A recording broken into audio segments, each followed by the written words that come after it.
Topic is simple, partial and multiple correlation.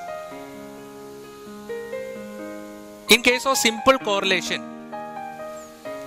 there we will be finding the degree of association between only two variables, say x and y. So this is the concept which we will be following in the case of simple correlation. But in the case of partial correlation, there we have independent variable and one dependent variable is there. There we will be measuring the degree of association between one independent variable and one dependent variable by keeping all other independent variable as constant. This concept we will be using in the case of partial correlation.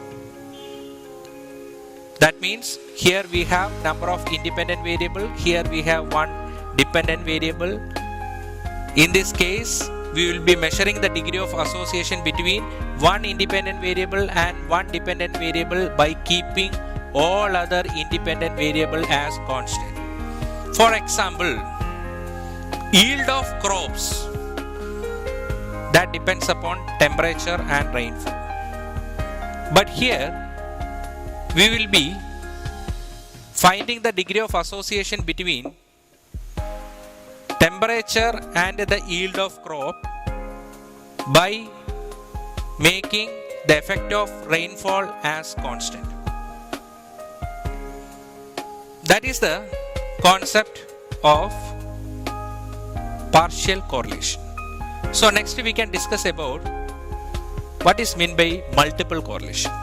Multiple correlation, that means here we will be measuring the association between the simultaneous effect of all independent variable with the one dependent variable.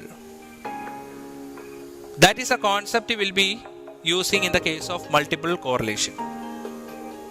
For example, the yield of crop, that depends upon temperature and rainfall. Here, these two independent variables, that is temperature and rainfall, these two independent variables will be taken together to measure the association between this dependent variable yield of crops.